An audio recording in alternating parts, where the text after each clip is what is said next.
For decades, the authorities have been toying with what to do with this dormitory community. There have been plans, promises, and proposals. Should it be a city? Should it be a municipality?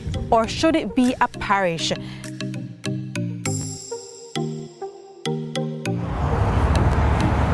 In 2003, one of those proposals was fulfilled. Portmore became a municipality. But that wasn't enough. Now deceased Mayor George Lee wanted Portmore to become a parish. However, that plan failed to materialize. But in 2007, then Prime Minister Bruce Golding put the idea back on the front burner. Again, those plans went nowhere. Then came this JLP manifesto promise in August 2020. Portmore will be our 15th parish. After the election dust settled and Andrew Holness re-elected, those plans were fast-tracked. A joint select committee of Parliament for Portmore to become the 15th parish was formed. To consider and report on the proposal to make Portmore City Municipality the 15th parish of Jamaica. But there were more questions than answers. Where would be the boundaries? Which community would be the capital? What development does a parish designation will accrue that the Portmore City Municipality denies? We are looking at other infrastructural improvements, not just talk about roads. You're not going to get any more money, you're not going to get nothing at all. When you look at St. Thomas, St. Mary, Hanover, all those parishes, right, it is based on the amount of roads that they have. And their PR funding, right, the Parochial Revenue Fund, right, is minuscule. Residents were more concerned about what they described as neglect and poor infrastructure in Portmore. You need a hospital, you need a market, you need a cemetery. In case of a fire, you have one fire station in Portmore, that's in Waterford. Prime Minister Andrew Holness again promised that a hospital would be built in Portmore when the municipality becomes a parish. However, there was disquiet. The parliamentary opposition believed the plans to make Portmore the 15th parish was solely politically motivated. In fact, Councillor for the Greater Portmore North Division, Gary Nicholson, called for the government to let the people decide. For the upcoming local government election, for the ballots that will be presented to the people of Portmore, the question is asked on the ballot whether they support or does not support a 15th parish. Fast forward to February 2022, and the country has been given the clearest indication yet that Portmore could become the island's 15th parish, the first place that would be granted parish status in Jamaica in 155 years. We utilize the available technology to ensure that we had maximum participation. Madam Speaker, the general consensus after exhausting all the opportunities is that Portmore should be Jamaica's 15th parish. Those in favor? Aye. Those against? The ayes have it. The motion is approved. I'm Kalisha Williams reporting from TVJ Studios. The RJR Gleaner Virtual Town Hall begins now.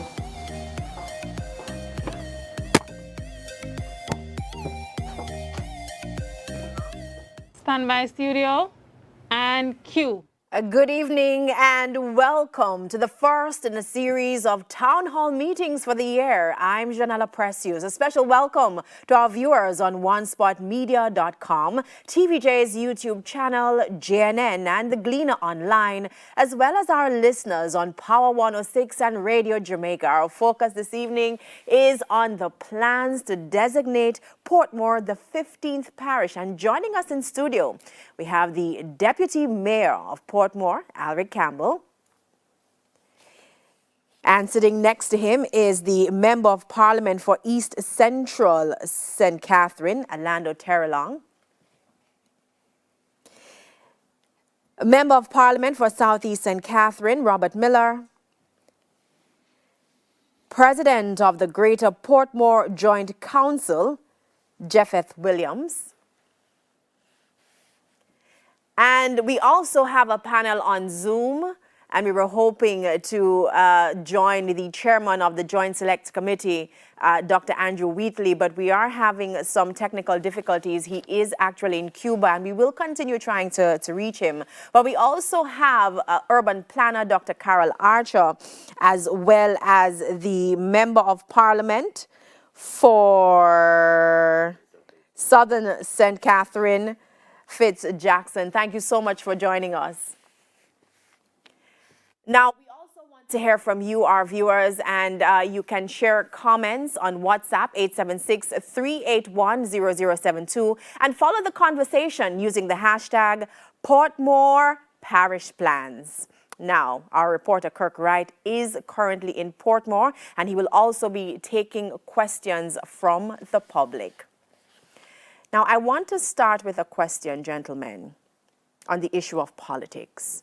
Unfortunately, this entire debate about Portmore becoming a 15th parish has taken a political turn. And I'm going to put this question to you, Mr. Terrelong. Initially, I wanted to put it to Dr. Wheatley. But there is a suggestion. In fact, how do you respond to a suggestion that the JLP is positioning itself to dominate St. Catherine on both the national and local government level? What I would say to that is it's a very myopic way of looking at the prosperity of Jamaica and the prosperity of Portmore and its people. As a Member of Parliament, I'm proud to represent Portmore. When persons think of Portmore, they don't think of St. Catherine because Portmore stands in and of itself. And this is part of the reason why Portmore is ready to become the 15th parish of Jamaica. You're talking about more than 200,000 persons. Portmore has more inhabitants than 8 present parishes in Jamaica. Portmore also has more constituencies than 4 parishes in Jamaica. The time is right for Portmore to stand on its own as a parish. This would mean greater financial autonomy for Portmore in terms of its growth and development, and it would also give us a chance in the 60th year of Jamaica as a growing nation to set the tone going forward in our national development. The last time a parish was created in Jamaica was hundreds of years ago. I believe it was 1867. And what we've seen is that legally, there is no set criteria or prerequisite to say that, oh, you must have a cemetery, you must have a parish, you must have a hospital, you must have a market, and all those things. There's absolutely none. If you look at how parishes have been created and across Jamaica over the years since the time of the English, we've had 7 parishes, we've had 22 parishes, we've had 15 parishes, we've had 14 parishes, and the move continues with no set prerequisite. So this argument is absolutely, I think it's very, it's very defeatist. So as a government, we believe that in making Portmore the 15th parish, it will actually enhance the growth and development of Portmore and do great things for her residents. Alric? Well, as you will know, or may not know, the 2016 local government elections ended with St. Catherine, 21 councillors for the PNP, 20 for the JLP. And so 10 of those 20 councillors from the PNP side, 10 of the 21 are from Portmore. And so if Portmore is removed from the St. Catherine scenario, it would therefore mean that automatically the JLP would have the majority of the seats in Greater St. Catherine, that is Spanish Town, at the St. Catherine Municipal Corporation. So politics is at play. It is not the only thing at play, though. We believe, too, that the consultation that has been had with the residents, Portmore, the people of Portmore are accustomed to participation in the decisions. And the consultative meetings that were held online, I was at the first one, and only 6 persons got to contribute. And we are saying, as councillors within the municipality, that we should ask the people. If the people say yes, we have to agree, but at least give them the opportunity. And we say the perfect example is coming up at local government elections for the question to be put. I'm going to go back to that, the consultation aspect in just a minute, but Portmore became a municipality in 2003 under the PNP administration. But there is a view that the process was not complete. So that very same issue that you speak of with the councillors sitting on both St. Catherine as well as the Portmore council. I'm going to call it council, please excuse me. And then you have that long-standing issue of the boundaries. And that issue spans decades. I don't know if Mr. Jackson wants to come in at this point because he would have been part of the administration back then. Mr. Jackson, shouldn't it be something that your party should take some responsibility for where we are at now in terms of the discussion? Good evening, my colleagues and participating, and you, Madam Host, and your listeners.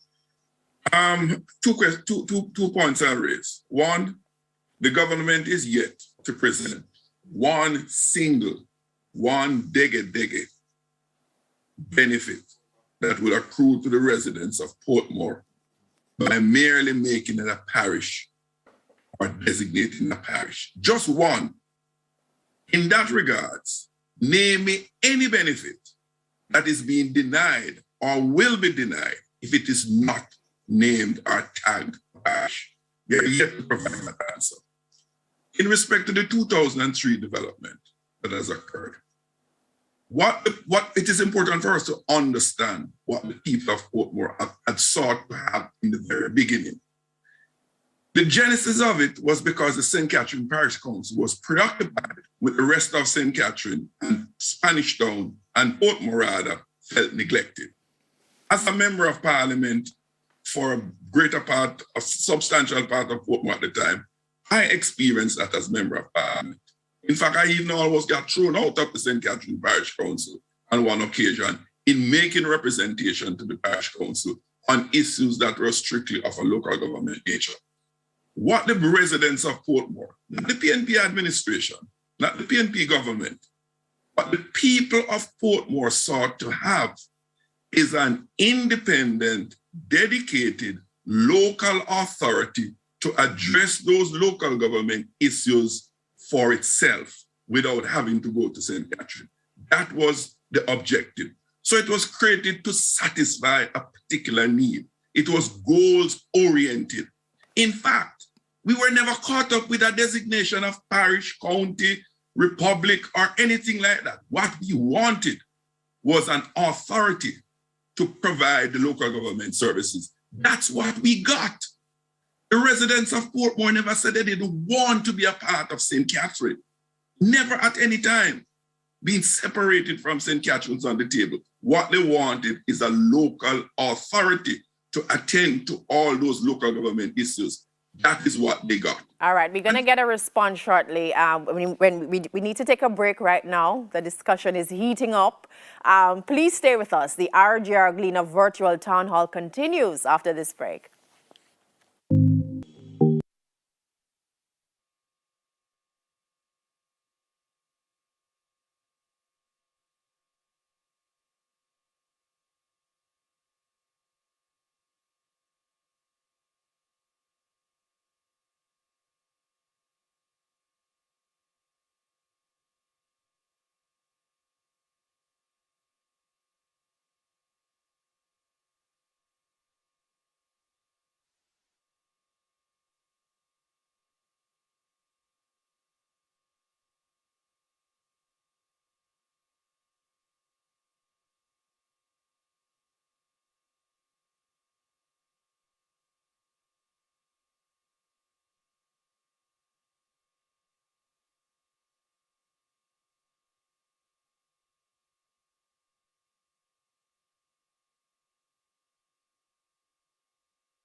Oh, welcome back and thanks for staying with us. This is the RJ Arglina Virtual Town Hall on Portmore becoming the 15th parish. Let's throw over to Kirk Wright, who is actually in Portmore. And Kirk, I know the people there have lots of questions. What do you have for us? And I realize the discussion in studio is heating up. We have a couple of people here. I should say good afternoon on behalf of the people in Portmore. We have some of them here with us who have some burning questions. First, we have Dina Watson-Richards, and she's the president of the Phoenix Vista Citizen Association. She's also a Justice of the Peace, and she shared some concerns with me earlier on, which includes no fire truck or just one fire truck in Portmore. Ms. Richards, you want to tell us exactly what your concerns are? Ask your question. Good night.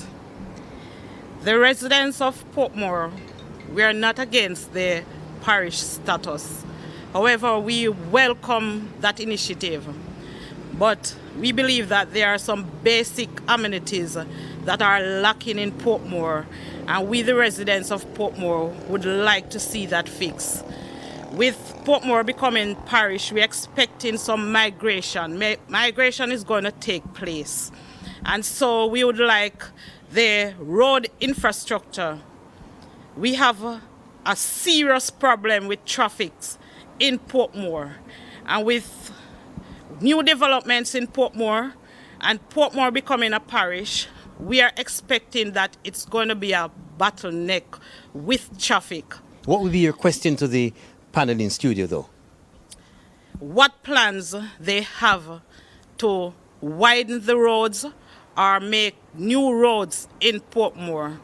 Another thing is that Portmore is the largest English-speaking community in the Caribbean, and we only have one fire station. What plans do you have to put in place more fire stations in Portmore? We don't have an hospital. Portmore is lacking in so many things. The garbage disposal in Portmore is atrocious. Portmore residents are paying tax and the garbage is not being collected on time. We the residents of Portmore, for a long time have been asking for a subsidy in the toll. We have to pay toll to get home. We are asking government, can they subsidize? Once we can prove that we are residents of Portmore, can the toll be subsidized for Portmore residents? Thank you very much there. Ms. Richards making some suggestions and also asking a question. It's over to you in studio. All right, thank you so much. Mr. Terrelong, I will have you respond to some of what she said. And then Alaric, we need to talk about the municipalities. Are you going to take responsibility for some of the issues in Portmore? We're talking about the bad roads. Some of the roads are under the purview of the municipality. So that is one. And the overall development. Is it that the municipality is ready to say, listen, we have to take some responsibility of some of the development concerns in the municipality? Certainly. All right, so the municipality of Portmore certainly has some responsibility, but we act within certain limitations as well. The fact is that when we approve plans, for example, and I'll address what is one of the topical issues, the roads, we depend on other agencies, right? The National Works Agency, for example. And so within our own remit, we have the ability to implement conditions of approval.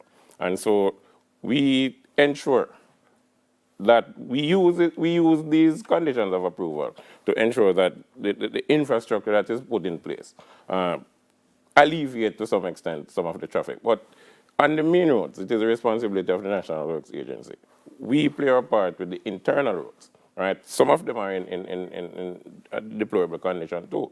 And the result is that how we receive our revenue from property taxes and so on, and the kilometer the square kilometers plays a factor.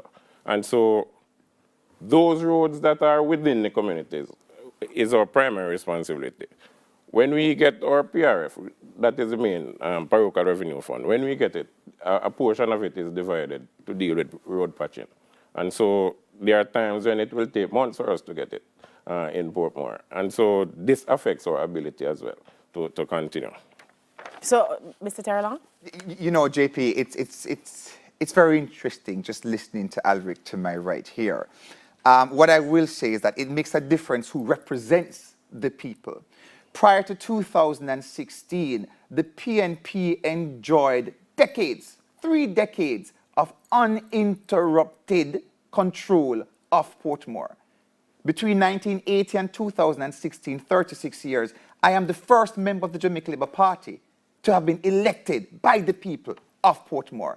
Since then, I have done over 35 roads in Portmore.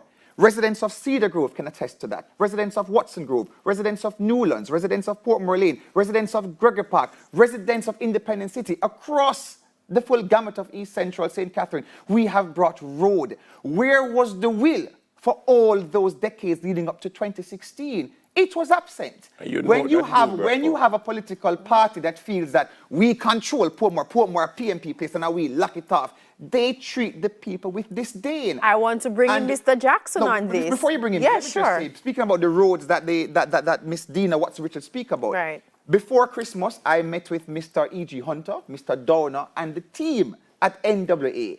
And not only are we widening highways and byways in Portmore, we're also building new access roads into Portmore. So the plans are already afoot. So from Caymanas, by Mandela Caymanas, we're going to build an overhead bridge and a new access way into Portmore. That is going to save residents of Portmore an additional 30 to 40 minutes in terms of traffic time.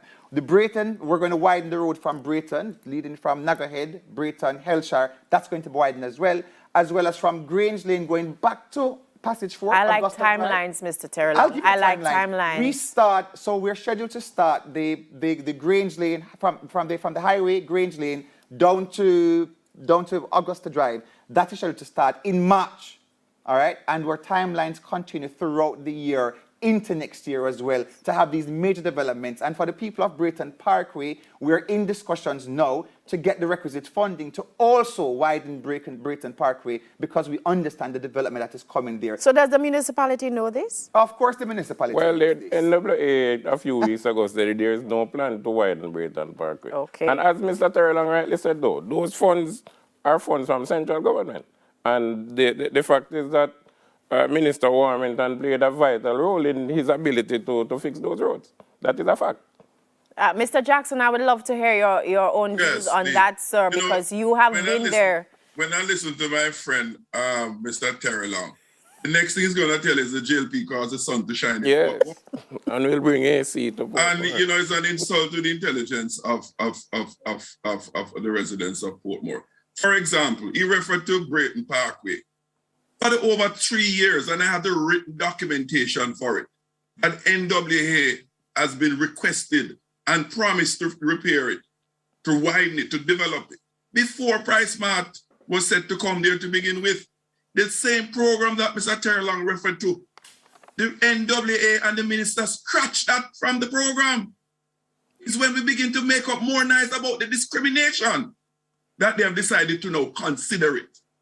So, Mr. Terrelong is just come to Portmore. All that has happened... And has done more work in Portmore than the collective lot of you all over the years. If I may.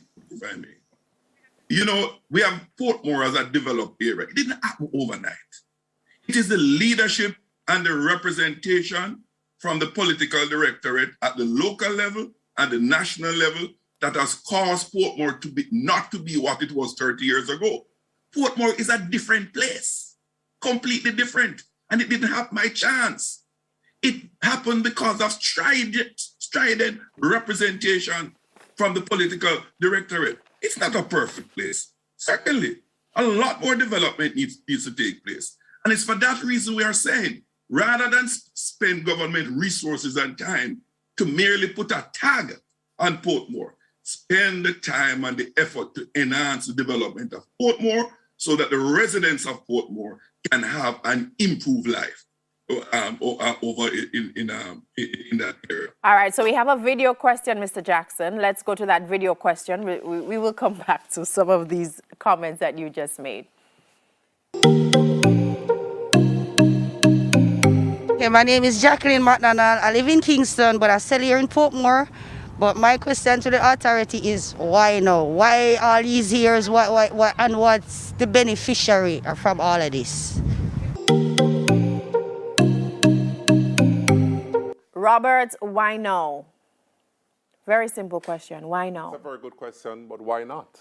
You know, the time is ripe. As my colleague stated, that the former mayor for Portmore, George Lee, wanted Portmore to become a parish. You know, it's very disorganized as it is. You know, residents in Cape Manners Estate can vote for the councillor in Portmore, but they can't vote for the mayor in Portmore. So their councillor is in Portmore and their mayor is in Spanish Town, Greater Spanish Town, so to speak. You know, and the lawlessness and the lack of planning that is in Portmore currently now, the local authority must take blame for that.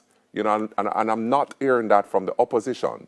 For the opposition to make a comment by saying that it's politically motivated. You know, I'm wondering, because my colleague Terry Long, Minister Terry Long, stated a short while ago that he has been in Portmore for a short period of time, but has done far more than what they have done collectively. And I've even seen it in Southeast St. Catherine, that the infrastructure in Portmore is lacking. There's no development, there's no planning. So why not giving the citizens of Portmore their autonomy to develop and think and build their parish of Portmore? All right, now I see Mr. Jepheth Williams, president of the Greater Portmore Joint Council. It looked like you really want to get a word in, so I will allow you to. We have spoken about so many issues, but your own thoughts on the manner in which the process being used to make Portmore the 15th parish. Okay, good evening again, and good evening to our listeners. Well, the real fact about it is that Portmore has suffered a long time, for a very long time. I'm listening to the discussions. Yes. And I'm hearing the discussion. We'll look at 30 years back, and we'll look at the issues from 30 years back to the issues now. And we'll look at, to be fair, both sides of the party would have gotten a fair chance to make a difference in the lives of the people of Portmore. If we talk about representation and we talk about persons from a long time ago asking these questions and making representation, it's not happening. The people of Portmore are not seeing it tangibly happening. When you sit in a traffic for 40 minutes, an hour, to get in or out of Portmore, that is not representation to the people of Portmore. When you also speak to the issue of persons wanting an hospital, people wanting our green areas, for example, we're the largest dormitory community. We're past dormitory now, in my view. The largest community, we have challenges, social challenges in Portmore. We have issue about green space. Persons don't have space to go out and kind of breathe. Portmore is hot. We speak about the mosquito problem. And Portmore is really a small geographical space, but the issues are large. But Mr. Williams, I want you to answer when I come back from the break, how will becoming a parish fix that problem? I'm sure that you have some thoughts. Okay. So we're going to take a break, but we'll be right back.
And welcome back to our virtual town hall meeting. We are discussing the plans to make Portmore the 15th parish. Now, we have been getting some questions and comments from social media. I think we have one or two. Can I read a few of the comments? Not just yet. Okay. So Jay says, what's going to be the capital of the parish? Town Centre. The town centre will be the capital of the parish. Voting for the town centre. You're voting for the town centre. Yes. Okay. Janoy is asking, are we going to have an election once it's official? Because I'm assuming new constituencies will be formed. Now, I think one of the provisions is that a parish must have at least 2 constituencies, correct? Yes, and we already have three constituencies. You'll recall I mentioned earlier that Portmore has more constituencies than 4 other parishes. So, for example, Hanover, Trelawney, Portland, St. Thomas, they have 2. Portmore has 3. But even the point about the hospital, JP, the Prime Minister, the Prime Minister has stated categorically that St. Catherine will get another hospital. We were thinking of Old Harbour, but the decision has now been made for that hospital to be in Portmore. So we can assure the residents of Portmore that the hospital will come and it will be in Portmore. Yeah, but we like timelines, Mr. Terrelong. When is the groundbreaking for that hospital? You know what? I can speak to the Minister of Finance and we can and get a timeline. All right. Mr. Miller, you wanted to add something to I was that? saying, bearing in mind that you had mentioned 2 constituencies. Right. And currently it's 3 in Portmore. But it's not a criteria for it to be a parish to have at least 2 constituencies. All right, so I want Mr. Williams to pick up on where he left off. So you're saying that over the years, is it poor representation on behalf of the people of Portmore? I would say poor leadership. Poor leadership. In some instances. I believe, however, that the outstanding issues could be addressed and can be addressed if we have consultation, proper consultation. I know some consultation was made with the people about the parish as always, but more to look at some in-depth issues in Portmore. We have the issue of crime. We have the issue since COVID to deal with child abuse, sexual issues in terms of domestic violence, gender-based violence. We look at our own social well-being in Portmore. So we need to look into those areas. But for the parish to be a parish and for Portmore to be a parish, I hope that some of the issues can be addressed as Portmore becomes a parish. Why? I hope that the same amount of agencies that the other parishes would have had, like the Ministry of Health, a health department, NWA, National Solid Waste Management Authority, and all the other amenities, ARADA, for example, as agriculture is booming, once we would have addressed the boundaries. And the boundary issues should have been addressed a long time ago. An attempt was made some time ago to address the boundaries. It was not done in the correct way, and the courts would have decided that it was not the correct way, and they did make a ruling, and they made a ruling on that. What we want to see now, and the question is whether we are going along the same boundaries that were already disallowed by the courts. And so if that is the case, we would have more lands for development. We're looking at universities. We're looking at cemeteries. We're looking at broader expansion of businesses and industries to benefit Portmore more. And so if the parish, if becoming a parish will bring those to Portmore, then it's a good thing for Portmore.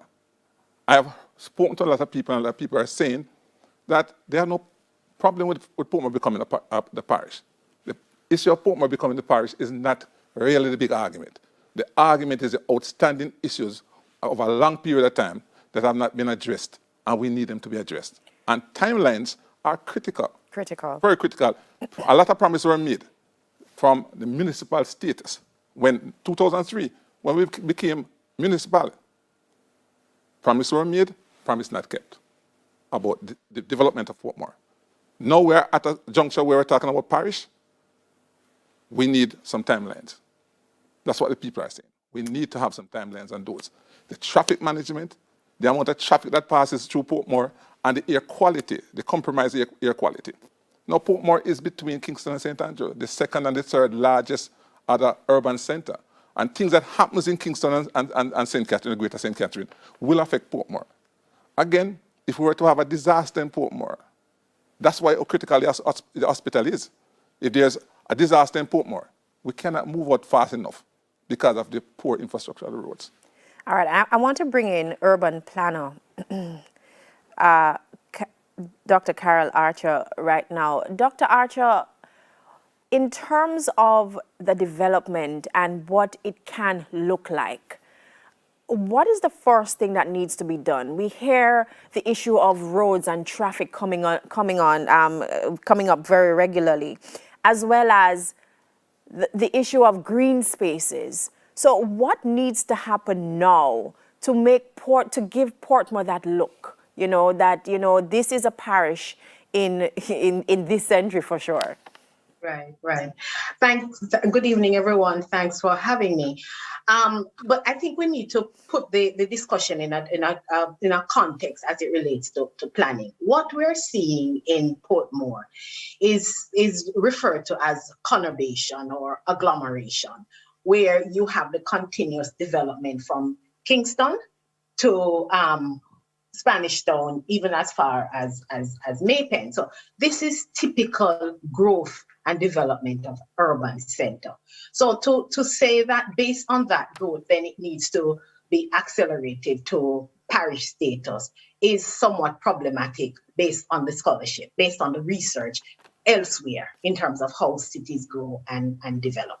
So I think that's the first need to be considered. This is typical what you see in terms of urban development, the clustering, the concentration of industry, population, expansion of network, supported by affordable housing stock. That's what we're seeing in Portmore. Now, as we look to manage the development, I think what we need to do is to ask ourselves, what is the appropriate governance and management framework to manage this type of urban growth? So that is critical. When we look at what currently exists in terms of the parish structure and the municipalities within the parish structure to manage, we find that is problematic. Why is it problematic? It is problematic because we do not have what is being argued as necessary, as essential at the local government level. That is autonomy. Autonomy for local government to manage, to handle their affairs. We do not have autonomy at the local government level. We still have full control, full management by central government, right? And so some of the things that are now able to happen is because central government can dictate, and local government in many instances are left out of the loop. So we need to change that dynamic. We need to change that structure. Why we need to change that structure and give more autonomy to the municipality at the local level, that is what is required. We in Jamaica, we signed to the new urban agenda that says, look, we are going to empower our local government so that they can be able to make decisions to allow for more green spaces, expansion of their local road network, provision of basic urban services. At this point, local government still, they have to go hat in hand to central government to seek the support. Sure. They also have to rely on property taxes. We do not, we are yet to have proper valuation of our property or lands so that the municipal government can benefit from the property taxes. Until that is done, whether we have a parish or we have poor municipality, there's not much that can be done without changes to the management and the governance structure within Jamaica. All right, Dr. Archer, I think Mr. Miller wanted to comment on something that you said. Mr. Millen, go ahead. I think basically that Dr. Archer, who is a very good friend of mine, is not in touch with the autonomy that the local government authority has. For example, as a member of parliament for South East St. Catherine, when the Prime Minister gives us certain funding or the government to do during the Christmas time, to do drain cleaning or bushing, I have to write a letter to the municipal council to advise them of the gullies that I want to clean. and where I want to bush, and they have to give me permission to do so. If I want to do a green area, I have to get permission from the municipal council, right? So the autonomy of the municipal council is there. As a matter of fact, the municipal council is in charge of the planning for the area. Mr. Campbell, respond to Right? that for me So now. when you look at the area as Portmore Mall, which is the area that the deputy mayor governs in terms of a councillor for that area. You know, the lawlessness on the mall, you know, the igloos are everywhere. It's the only mall in the Caribbean you find that. You know, why is it that the municipal council is not preparing a proper market where people can sell and a proper taxi stand where the taxis can go? I will Autonomy. hold on, Mr. Campbell. Yes. Please respond. It is clear that MP Miller is out of touch, as he said, with local government. Firstly, I want to agree with Dr. Archer with respect to the lack of autonomy. And I'll give practical examples. When the trade licenses are collected, when the property tax is collected, it goes to the Ministry of Local Government for the minister to then send back. If we had autonomy, the same way the Inland Revenue Department would have collected and calculated what portion should be sent to us, it could be sent directly. It does not operate like that. It goes to the Ministry of Local Government, who then, at the minister's will, sends to the local authorities. So autonomy is really needed. We have autonomy over planning issues with respect to building developments and so on. But that is as far as it goes. That's what I said. And I say, I'm saying that is as far as it goes. Over planning. And if the minister can, and it has done, it has, no, it has happened before where we would have disallowed a building proposal for a proposal plan for building, and the minister would, an appeal would have gone to the minister, and the minister, who is in charge of lands, by the way, has the power of appeal. For example, the opposition is saying no, Portmore cannot become a parish because we don't have a market, we don't have this, we don't have that. And they are responsible for planning. Actually, we are not saying that. We are saying that these things can happen without Portmore becoming a parish. That is what we are saying. It would appear that Mr. Jackson wants to come in. Mr. Jackson? Thank you. Thank you. I want us to go back to a question that has remained unanswered. What is it that can come, what will come to Portmore or needs a parish designation to Portmore? Nothing. We are conflating a couple of things. If you want to talk about representation, talk about that. When you talk about parish designation, it has nothing to do with representation. Right. Let us be clear. They cannot answer why is it that a parish designation is of any value. But I want to go back to a core point that Henrik raised. I happen to have been there when the consultation was taking place. None of those other two gentlemen, Mr. Williams, nor Mr. Terrelong, nor Mr. Miller, ever participated in those community discussions to bring about the municipality. They are strangers to that process. You're referring to a 2003 process, and that is the problem. Every single time, hold on. Every single time the PNP speak about any matter. One second, Mr. Jackson, because you've spoken about me and Robert Miller in 2003. It is not 2003. And we are saying we want that process. No. It's not 2003. We're not going to be stuck in the pipeline, and we're not going to derail the development. But we want the citizens to participate. Listen, hang on. George Lee, when he was mayor, he envisioned Portmore becoming a parish. Bruce Golding, Edward Fiaga, Andrew Holness, they have all said so, and we're moving ahead with it.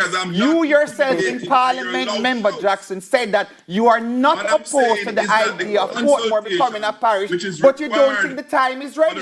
So when will the time be ready? It is 20 years since 2003. You yourself said in Parliament, Member Jackson, that you are not opposed to Portmore becoming a parish, but you don't think now is the time. So when is the time? Should we wait another 20 years? Well, I know, gentlemen, we're talking about time, and it's time for me to take a break, okay? So we're going to come back. The discussion is heating up. We want to take some more questions from Kirkbride, who is in Portmore. Lots to answer. What is the benefit of Portmore becoming a parish? It is financial as well, and we'll touch on that. All right. So we take a break. We'll soon come back.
And welcome back, and thanks for staying us. This is the RJR Gleaner Virtual Town Hall on Portmore becoming the 15th parish. We now go over to Kirk Wright, who is in Portmore, and we have another question from one of the residents. Kirk? I should tell you, Janella, that while things are warming up in studio, we're taking it easy out here in Portmore, and there are no mosquitoes yet. But we have a question from Norman Walker. He is the president of the Sunshine City Chamber of Commerce. Mr. Walker, what would be your question? Thank you very much, Kurt. Welcome to Portmore, and thanks for adding the Sunshine City Chamber of Commerce to this conversation. Good evening to your listeners in this, here and who is watching. We have two burning issues which I want to mention tonight. Quickly. And one is the question of crime. Crime is on the rise in this municipality. We are not comfortable from the chamber's position that the matter is being addressed effectively. So the first question is, what will be done about crime? What's the next question? We are extremely concerned about that. My second question is, development in Portmore is moving at a pace that the infrastructure has not kept a pace. We have a major wholesalers coming in short order. I shudder to think what's going to happen to the traffic. Thank you very much, sir. So the questions are crime, what will be done about crime, and the traffic, the congestion. Studio? All right. Thank you so much. Alric, I will have you talk about crime because I know that at your municipal meetings, you normally get presentations from the police. Very serious matter. What's the assurance that you have been getting as a municipality from the police in terms of, curbing the crime monster in Portmore? Well, we have not had many assurances.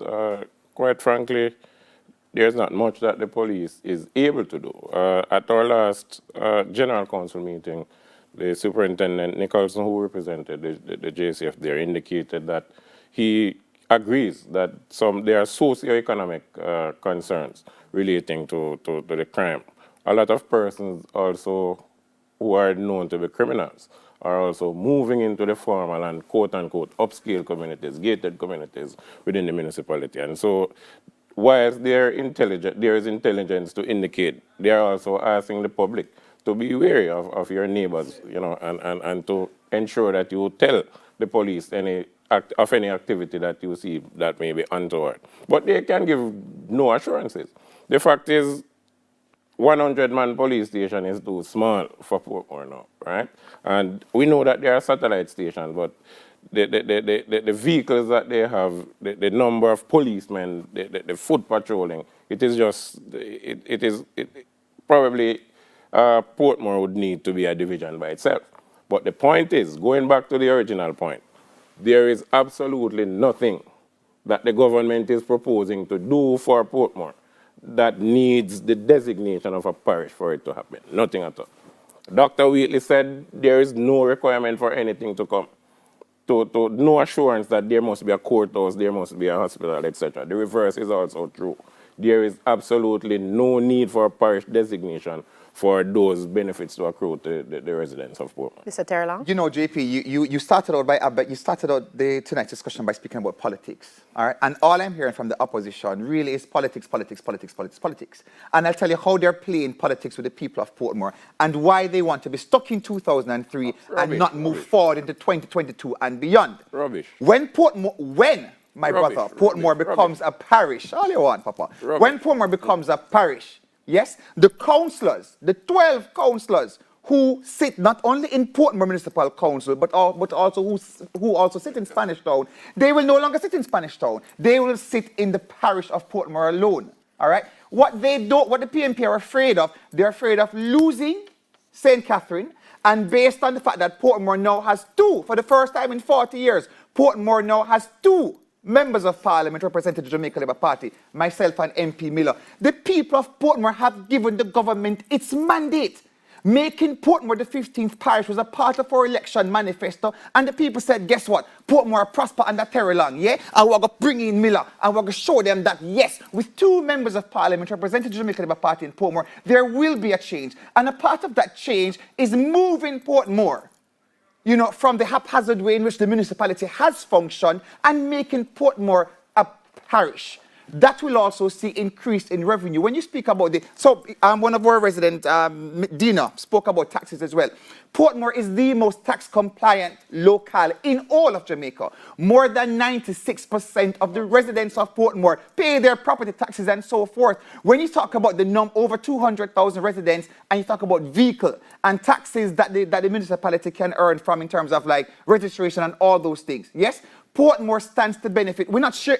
Portmore would no longer be splitting funds with the wide of St. Catherine, because a part of the Paroka Revenue Fund is that a particular percentage stays in a particular section, it is shared, the length of road is counted and all of those things. Portmore's money will now stay in Portmore and Portmore becomes a parish. Mr. Terrelong, goes towards that is not the case. I see Mr. Jackson shaking his head. I don't know, well, but go ahead. Yes.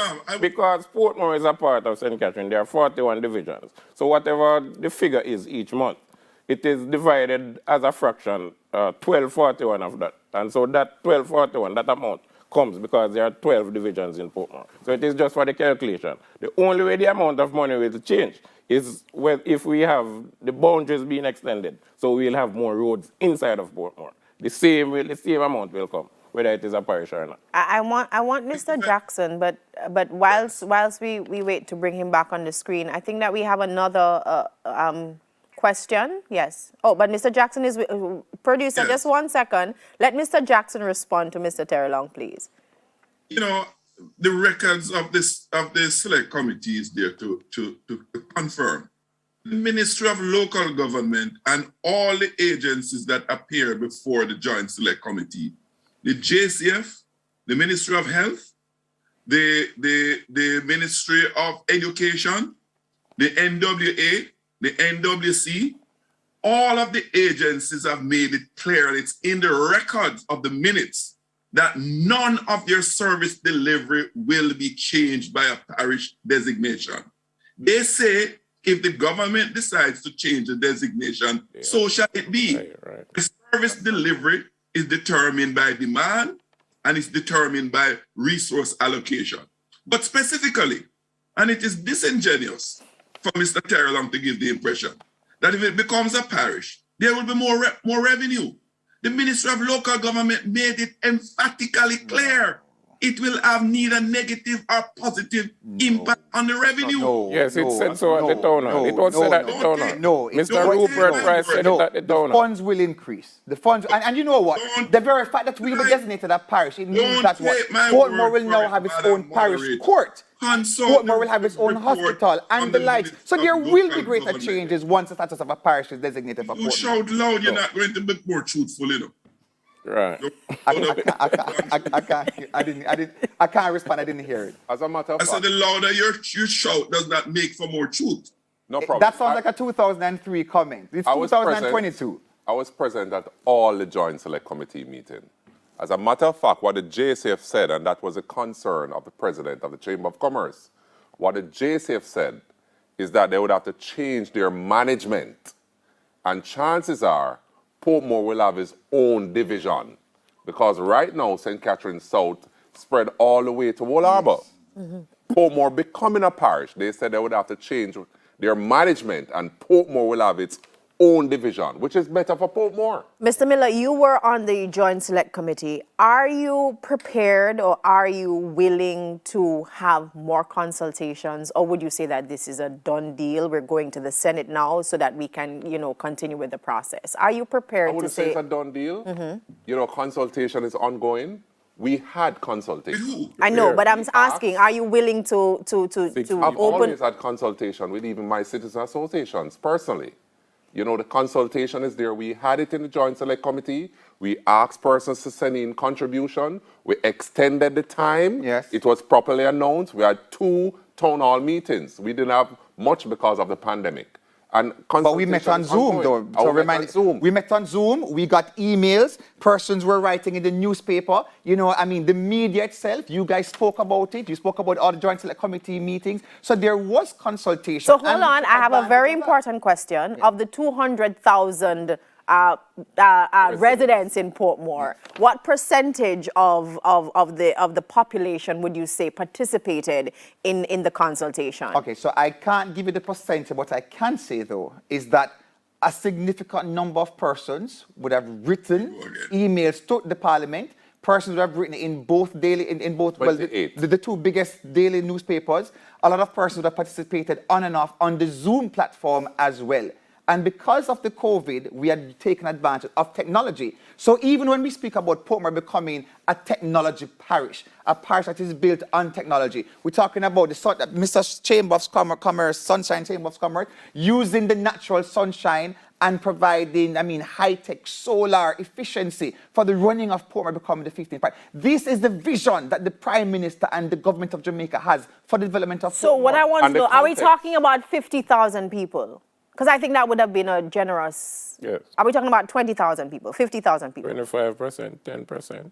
100 people? What I will say, JP, is that everybody was aware of it, based on media, advertisements, and so forth. But you know how, typically, you might be aware of something and you say, yeah, boy, I don't have a problem with it, so I won't say anything. But remember, Member Jackson himself in Parliament said, I have no issue with Portmore becoming a parish, but I just don't think now is the right time because it's JLP doing it. What Member Jackson is saying now is that persons that came to the Joint Select Committee that are saying that they wouldn't change anything is the context in which it was said. Okay. It was said that there is no problem for Portmore to become a parish because the systems are in place to do that. And the majority of persons gave representation at the Joint Select Committee. They agreed that yes, Portmore must become a parish. Mr.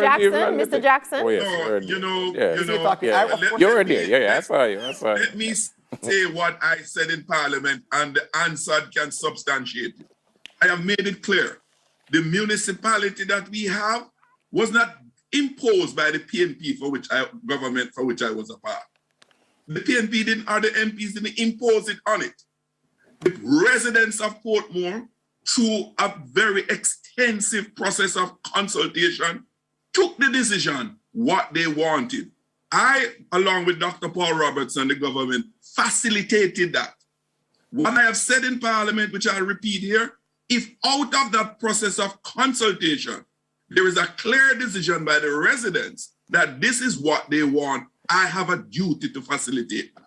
But it ought not to be foisted on the people to fulfill some other objective. All right, I want to bring in the mayoral aspirant, Markland Edwards, who's been sitting here for a while, ladies and gentlemen. But we want him to get a word in. Markland, you are aspiring to be a mayor.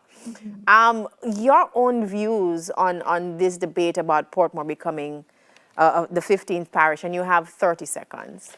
Well, good debate, good discussions, and of course, as you've heard, they've had consultation with the people, and I know Portmore. I'm a resident of Portmore for many years. If they didn't want it, they would be out there already blocking streets and carrying on and making a lot of noise, right? And with all that is being promised, and as Mr. Terlong mentioned earlier on, there's no prerequisite as it relates to parish designation. So there's a cemetery in Portmore. One is in Brayton, believe it or not. Brayton Methodist Church. There's a cemetery right there. We can talk about the market. We have a hospital coming. The Prime Minister said he was going to put a hospital in Portmore, and we have development coming into Portmore. We can make Portmore the smart city, the smart parish, using technology to do things because the pandemic teaches us all of that. We've been using smart devices and internet and Wi-Fi to connect right across Portmore. Right now we have USF going around distributing, setting up Wi-Fi sites in Portmore. So that's good. And we can make Portmore the 15th parish, and this would be a good gift as we celebrate our 60th anniversary of independence. You know, so if it's good for the people, why not make it happen? Mr. Fitzjackson is the only man against this parish status. And Alaric. It's about 20 years in the making. And Alaric. So why not? What No, the Alaric people wants saying? it. What Alaric wants it. Alaric wants it. What are the people saying? Alaric wants it. What are the People people want saying? it. And development's coming into They didn't get Portmore. that chance So to say. why not make it happen? People, the jobs are coming in, the BPOs are there, and if we can work with the government and make things happen and make it better for Portmore, roads are coming, right? So it can only be good for the people of Portmore. It can only be better. And I'm for the sure you're Portmore. disappointed in your member of parliament. Very disappointed. Let me go to a social media. Just ask your question, please, Madam Moderator. Yes. Yes, a burning question here because I listened to the representatives. Yes. And Dr. Archer, I'm going to ask you to hold that thought. We need to take a quick break and we're going to start. When we come back, we're going to start with you and that question. Okay, thank you. All right, great. We need to take a break. Things are heating up in studio. So many issues, so many questions. My producer, I apologize for not listening to you, but I mean, we'll be right back.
Gentlemen, we're back live. We're back live. Thank you for staying with us. Let's go to Dr. Archer. She has a burning question. Go ahead, Dr. Archer. Yes. I asked the elected representatives, where is the evidence for either parish or not a parish?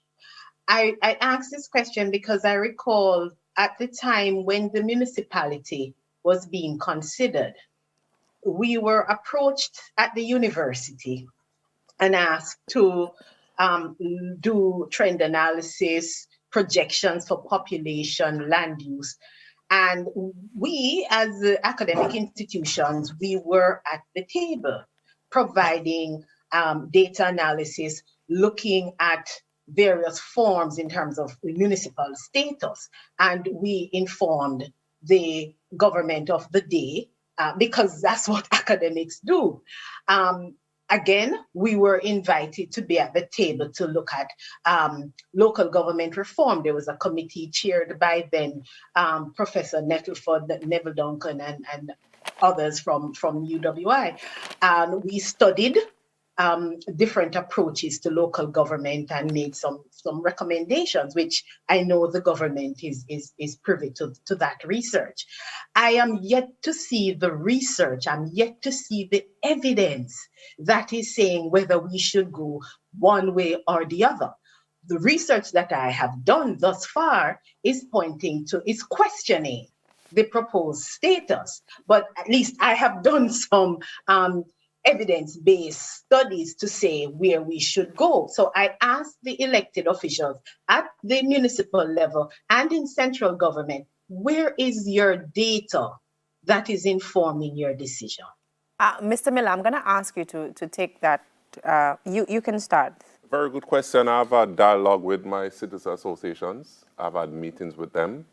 And for the most part, majority of the constituents of Southeast St. Catherine want a parish status.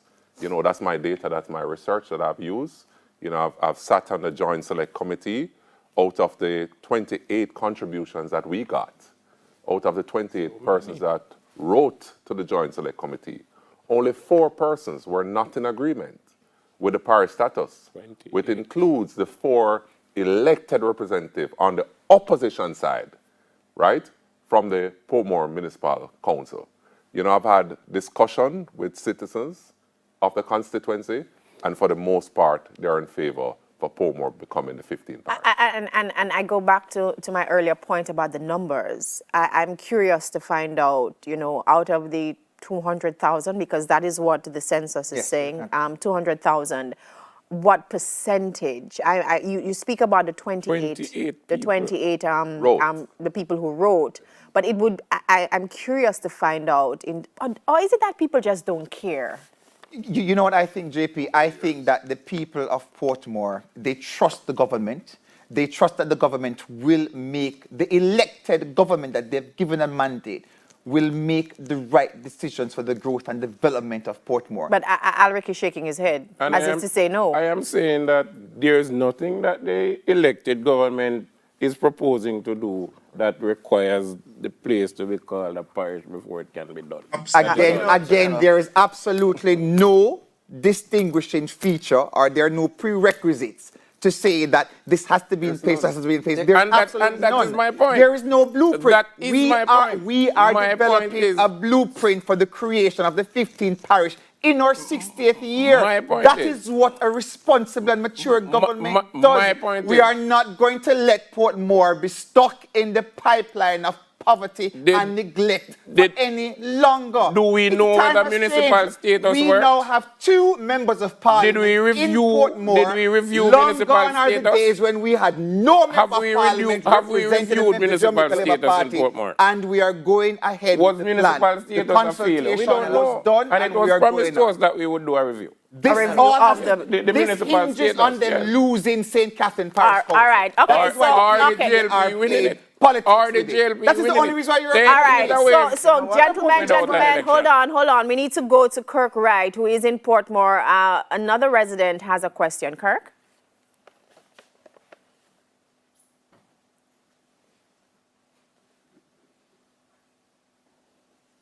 Of the Portmore Municipality Youth Council. Theonia, you have a question. Okay, good night, everyone. I've been a resident of Portmore all of my life, so I was around when Portmore got its municipality status, and I do remember residents being more involved in the process. My question really is, why have the residents of Portmore been given the chance to be involved in the decision making? Now we have active youth clubs, citizens associations, senior citizens association, and I feel like none of these persons were brought to the table in terms of making the decision itself. And I keep hearing the member of parliament for my constituency saying that persons have written, that was 28 people. I was a part of the last town hall, virtual town hall, 6 persons were allowed to speak. I feel like residents of Portmore haven't been given a voice to really say whether we want the parish status or not. Thank you very much, Theona. Studio? Can I ask a question, JP? No, 1 second. Can I ask a question?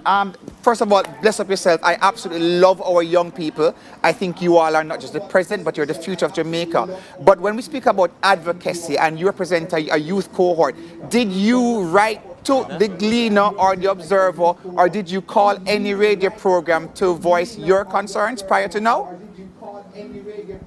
All right, so just bear with us. There's a 3-second delay, but she will respond to your question.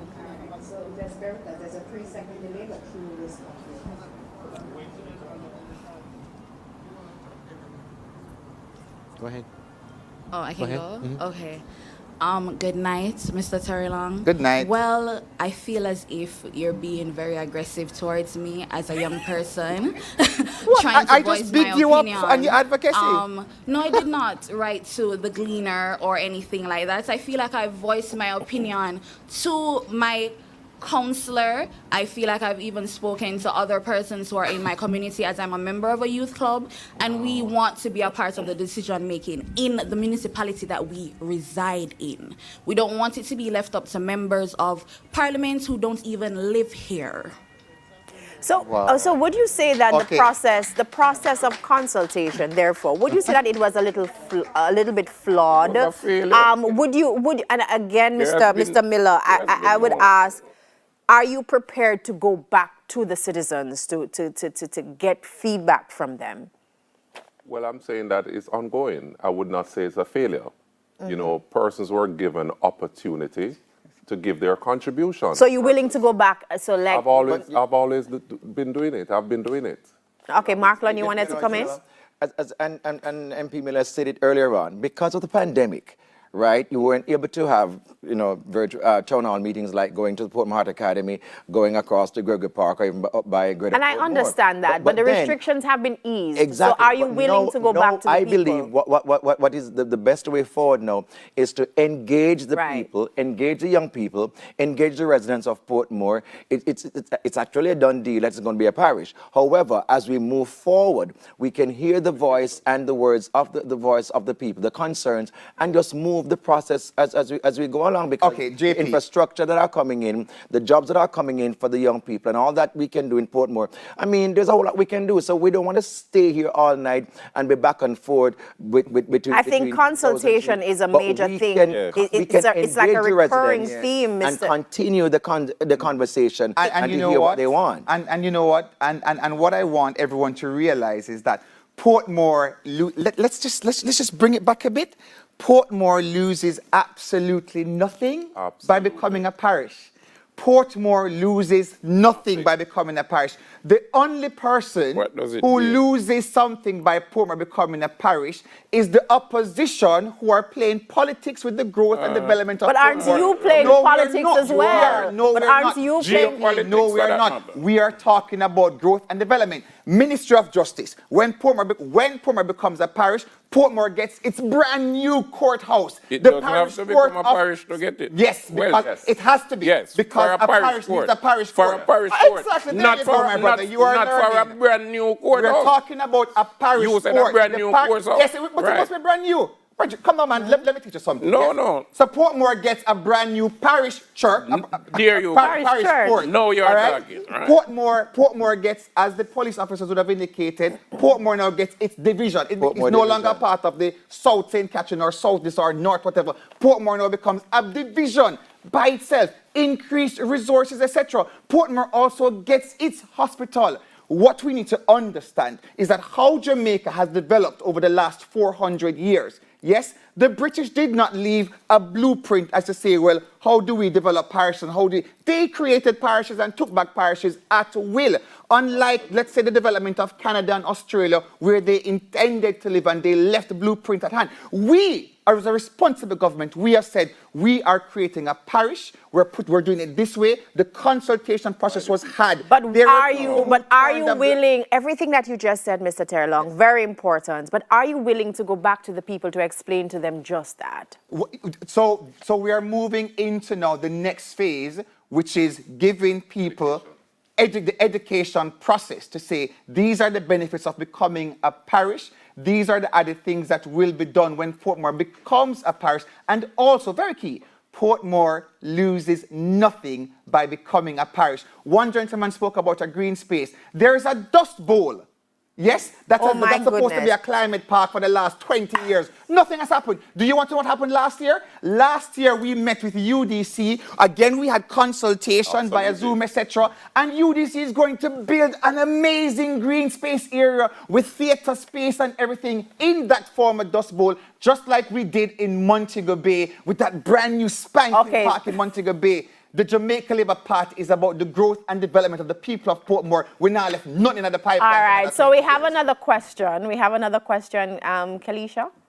Yes? We have another question. Tired of the pipeline. From Kirk in Portmore. Seems as if we're going to need some more time. Kirk, it's over to you. Good. Thank you very much, Janella. We have now with us Hazel Jackson Irwin, and she is a justice of the peace from Marine Park. What's your question tonight? Okay, I want to make a statement, not really a question. Good night, everyone. I'm Hazel Jackson Irving, and I'm president of the Marine Park Citizens Association, and I also represent the Brayton Division. I am saying that we were not consulted. And as a president of a Citizens Association and a resident of over 42 years in Portmore, I think we should be consulted more. We should have a say in what is happening. Okay? Thank you very much. And I'm speaking with the authorities and asking them to get us into the pipeline of consultation. I blame the member of parliament for that division for not having told the people.